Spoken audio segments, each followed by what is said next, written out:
está. Perfecto.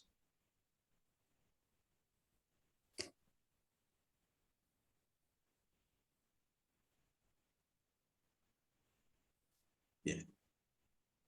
Entonces,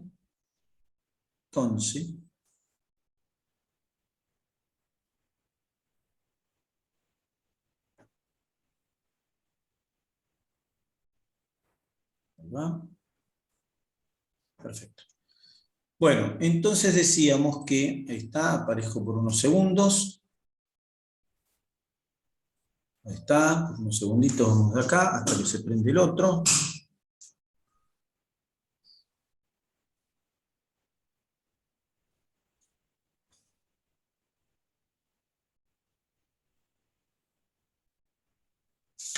Ah, no tengo que ir al colegio, ni tengo que ir a algo. Un mensaje. Muy bien, perfecto. Listo.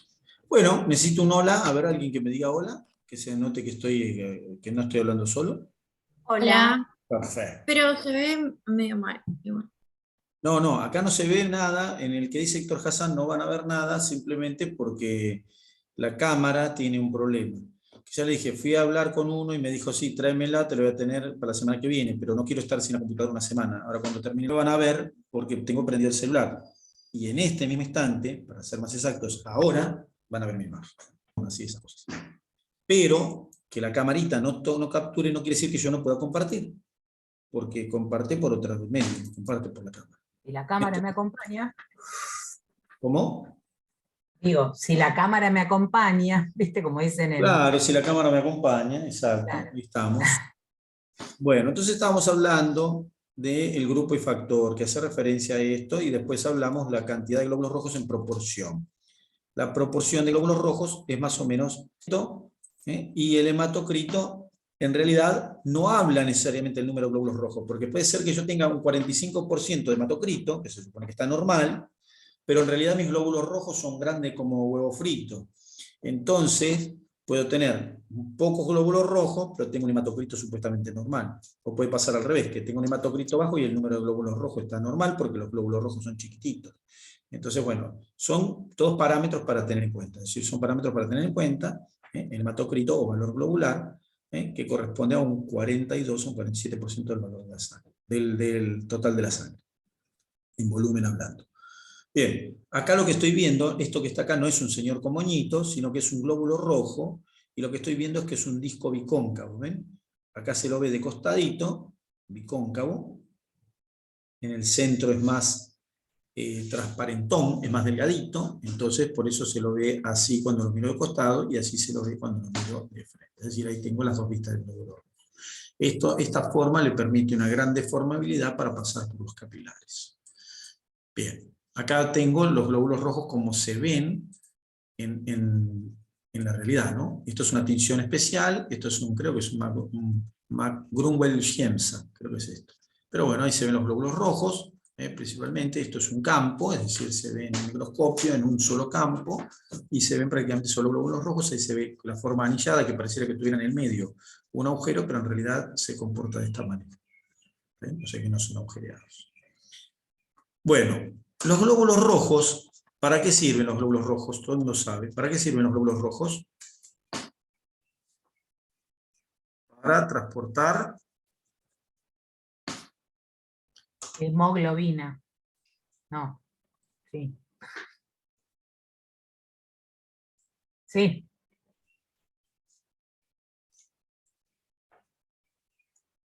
¿Para transportar? Hemoglobina. ¿No? Bueno, para transportar Oxígeno. oxígeno. Con la hemoglobina que tienen, por supuesto. Pero si no son el transporte del oxígeno, es lo que distribuye el oxígeno en el organismo. A su vez, también tiene otra capacidad de transporte. Te puede transportar dióxido, puede transportar protones. ¿Está bien? Protones de hidrógeno, sí. ¿Cómo? Protones de hidrógeno. Claro, son los únicos que hay, digamos, protones. Un protón es un hidrógeno que ha perdido su electrón. Bueno, entonces tengo esto. Para poder transportar los distintos elementos, principalmente el oxígeno, ¿no es cierto? Entonces, para eso, el glóbulo rojo tiene una molécula especializada que es la hemoglobina. La hemoglobina está constituida por dos partes, básicamente. Una globina,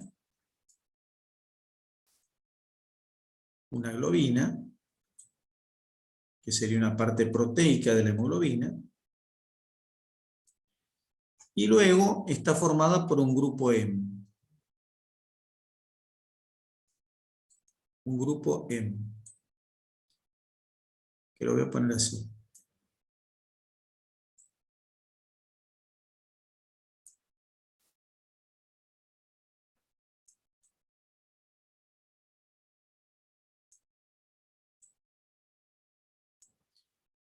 Entonces, hemoglobina.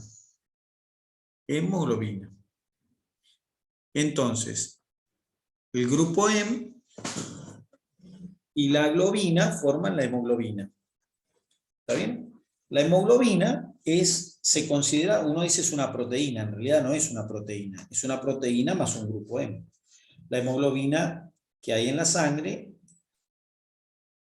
dentro de los glóbulos rojos, aunque hay algo suelta también siempre, por supuesto, la hemoglobina representa unos 12 a 16 gramos por cada 100 mililitros de sangre. O sea que es un elemento bastante abundante en la sangre. ¿Está bien? La hemoglobina. ¿Cómo está hecha la hemoglobina? Bueno, la hemoglobina está hecha por una globina, que es una proteína globular, que a su vez está hecha de 4 cadenas. O sea que si uno quisiera representarlo acá, serían 4 cadenas.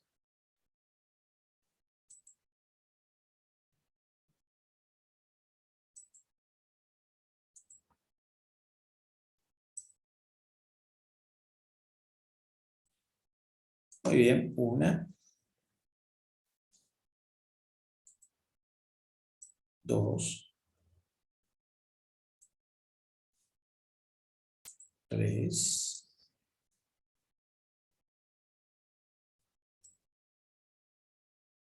4.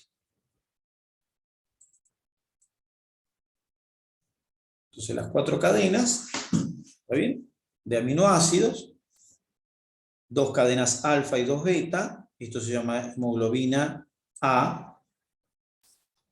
¿Cómo se llama? Hemoglobina A. Esta hemoglobina, esta globina, formada por 4 cadenas, se une al grupo M.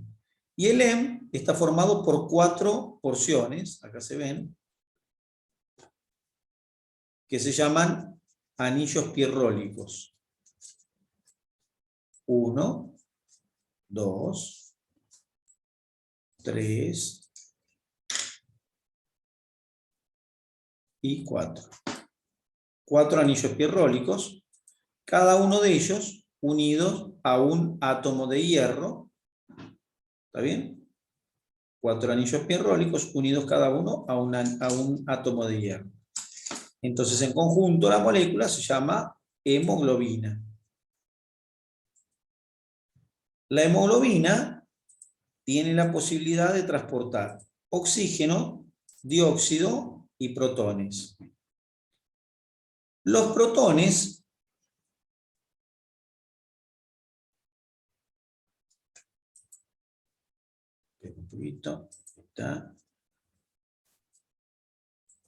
los protones los protones los dejo para el final. Dejo primero el dióxido,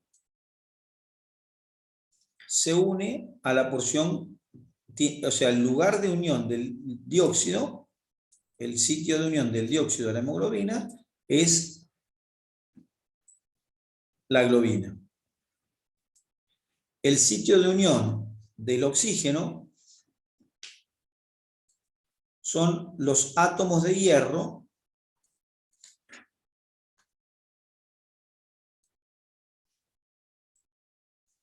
de los grupos M. Y los protones pueden unirse en el mismo lugar que el oxígeno.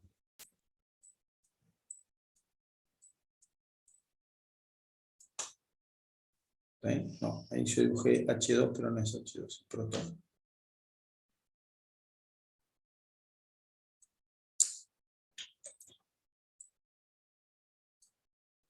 Entonces los protones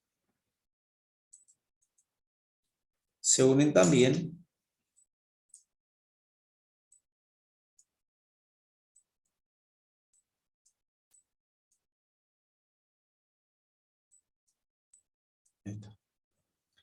los protones se unen también al hierro. Incluso el hierro puede unir monóxido de carbono, que es tóxico para el organismo, pero que cuando uno inhala ese monóxido va a parar directamente al grupo M. Y se une de una manera tan intensa el monóxido que el oxígeno no lo puede desplazar.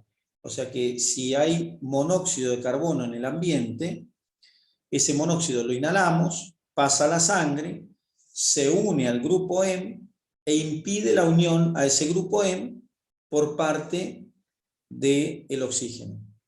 ¿Cuál es la consecuencia final de eso? La consecuencia es que...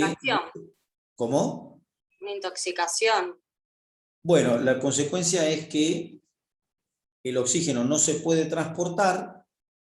Entonces, La consecuencia más grave sería la muerte. claro. Es decir, uno entra a un lugar donde hay monóxido, por eso es altamente tóxico el monóxido.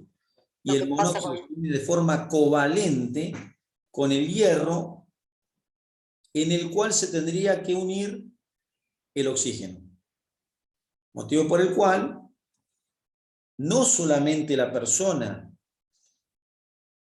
tiene un desplazamiento del oxígeno, sino que la hemoglobina que se unió con el dióxido no sirve para nada más. Ya no sirve más.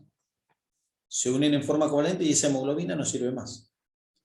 Entonces uno inhala el monóxido, su hemoglobina se pega con ese monóxido, el oxígeno no puede ser transportado y la consecuencia es que las células sufren de falta de oxígeno que las puede conducir a la muerte. Con una salvedad encima, o con una cosa peor, y es que el monóxido no se va a separar del hierro que va a transportar al oxígeno. Por lo tanto, como no se va a separar, entonces esa hemoglobina ya no tiene ninguna forma no tiene forma de manejar ese oxígeno y entonces está para tirar a la basura.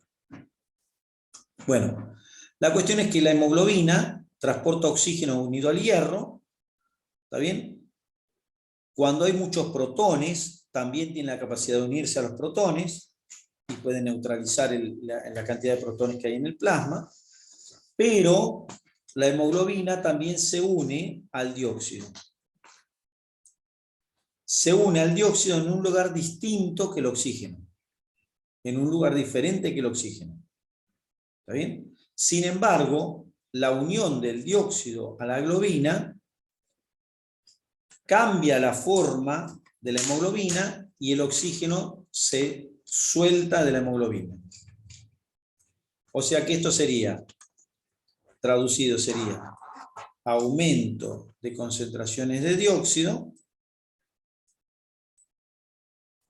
Esto significa concentración. Aumento de la concentración de dióxido.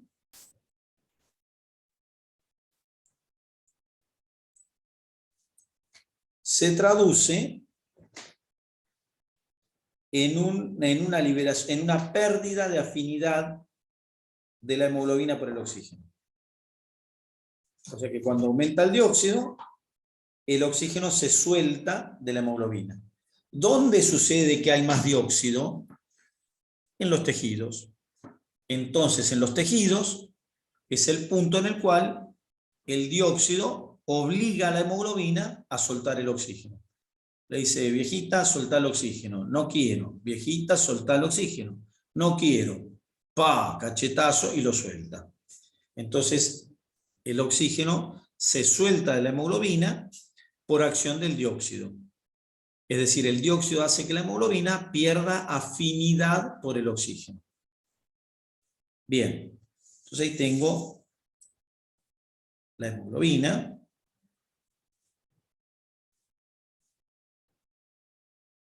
Como transportadora. Bien.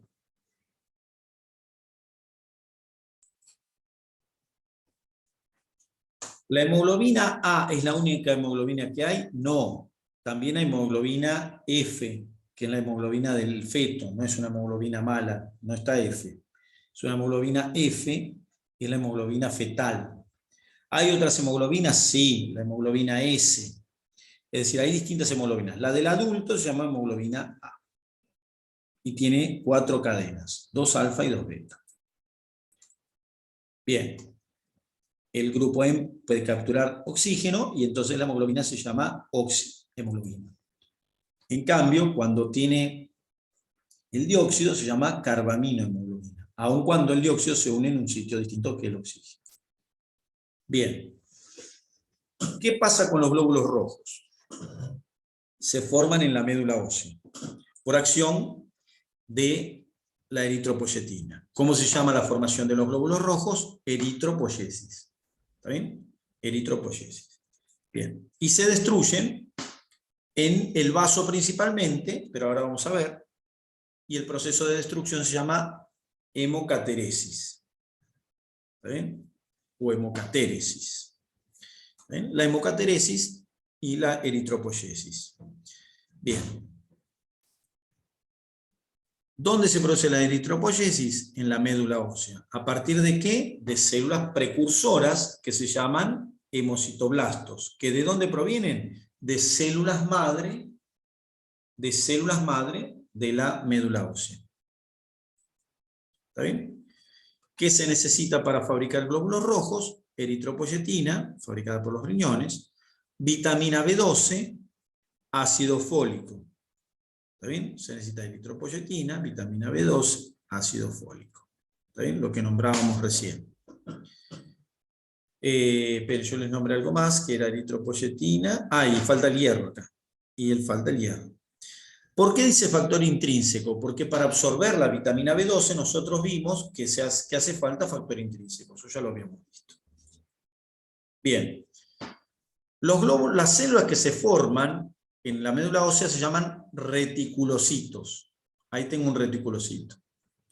Cuando el reticulocito pierde totalmente el material genético, deja de llamarse reticulocito y decimos que se llama el glóbulo rojo.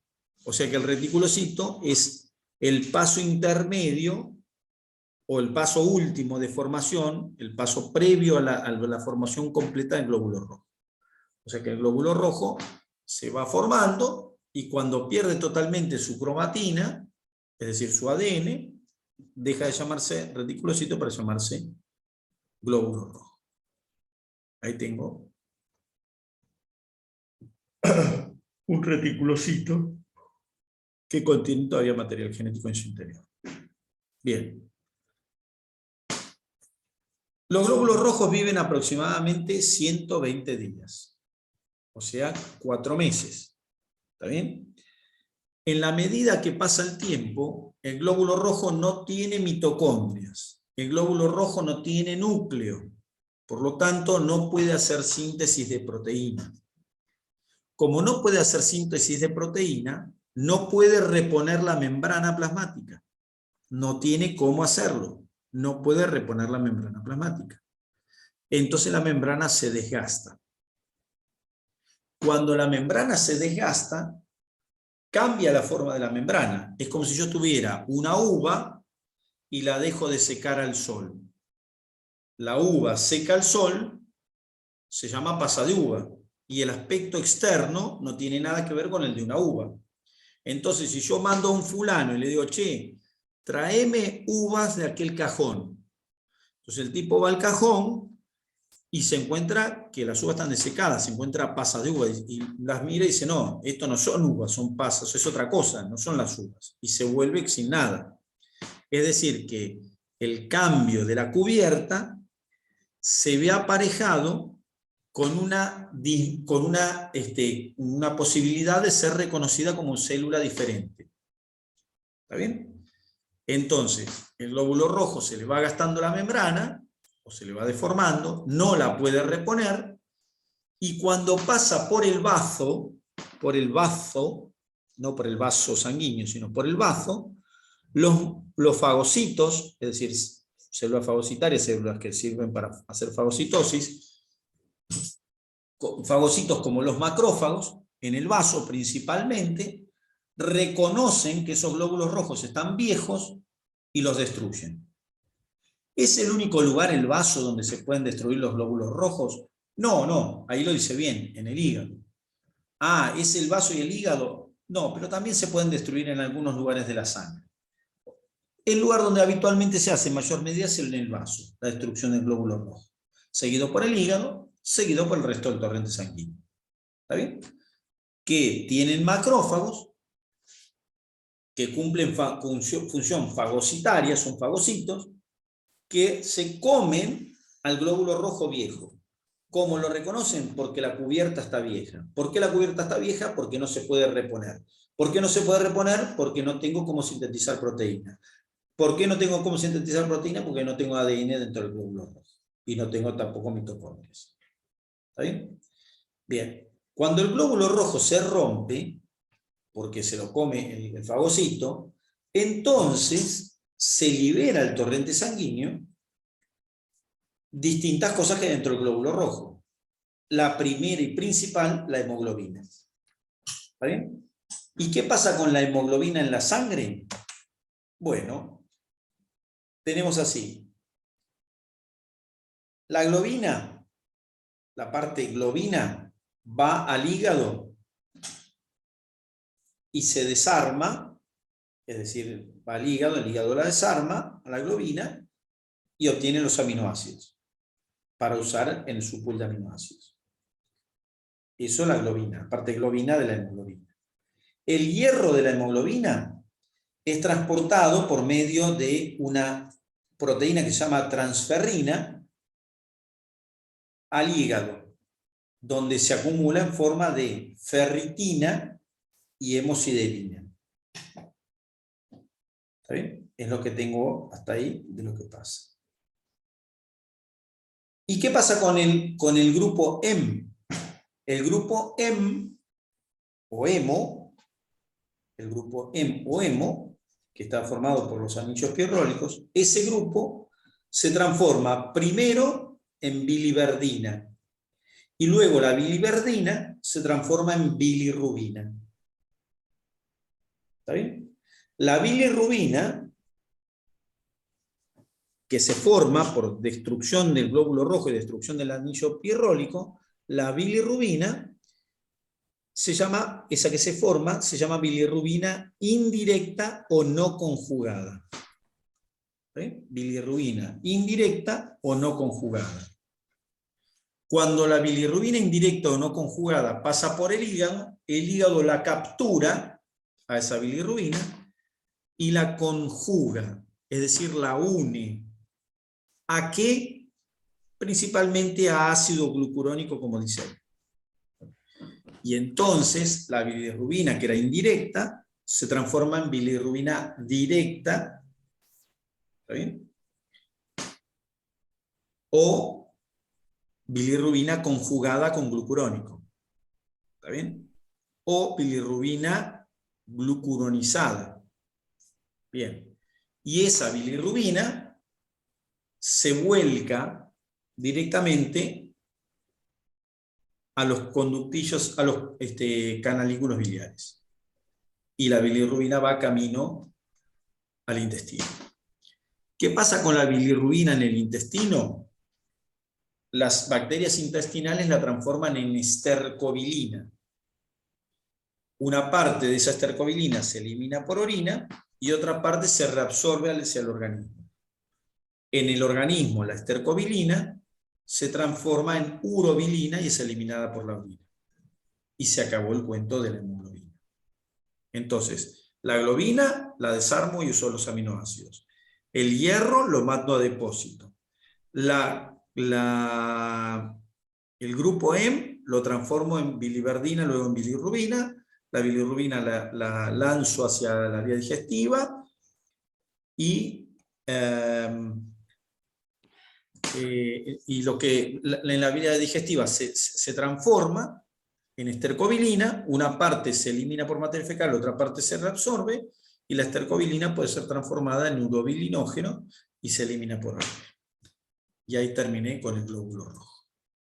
Bien.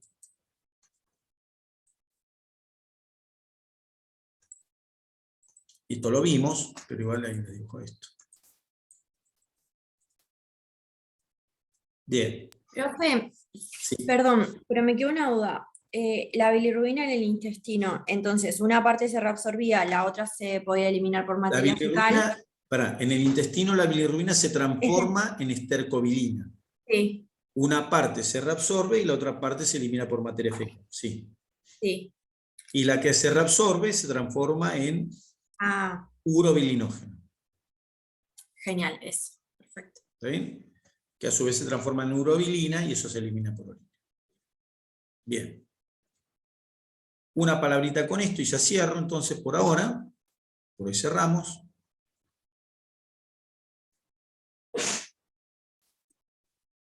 Antes que se corte, el domingo podemos hacer reunión de 5 a 7. Yo doy, porque es muy temprano. Para mí sí, pero Para todos, sí, ¿no? Sí, es muy temprano. Bueno, está bien, entonces la dejo, porque no... Algo, Está bien, no. El domingo entonces no hacemos nada, porque no puedo en otro horario que no sea de 5 a 7, porque después tengo que hacer y no hay manera. Bueno, listo, era eso solo. Entonces no hacemos. Bueno, cierro con esto. Grupo sanguíneo.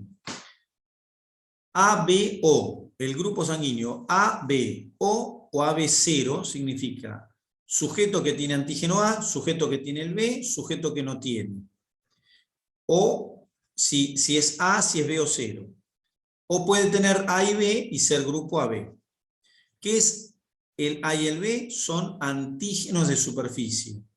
Antígenos de superficie. Un antígeno de superficie. Un antígeno, cuando yo lo coloco en contacto con un anticuerpo, se une. ¿Está bien? Cuando esa reacción la hago en un tubo o la hago en una gota, en un portaobjeto, entonces uno antígeno con anticuerpo se unen y precipitan. Esa reacción se llama aglutinación. Por eso es lo mismo decir antígeno que aglutinógeno. ¿Se entiende por qué? Porque un antígeno se une con un anticuerpo, pero esa unión genera una precipitación que se llama aglutinación in vitro, o sea, no dentro del organismo. Entonces, por eso los antígenos se llaman también aglutinógenos.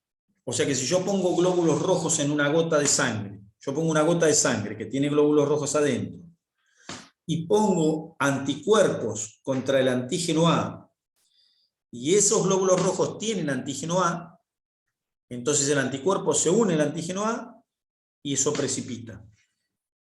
Y entonces a eso se llama aglutinación. Entonces por eso a los antígenos de superficie también se les llama aglutinógenos. Aglutinógenos o antígenos A y B, que son glucoproteínas en la superficie de la membrana del glóbulo rojo. ¿Está bien? Bueno, creo que voy a dejar ahí. Listo. Son las 11. Seguimos la semana que viene. Gracias, profe. Nos vemos la semana que viene. Los vemos la semana que viene. Profe, gracias. Nada, por nada. Gracias. Escalera. Bueno, voy a hacer pis, boludo.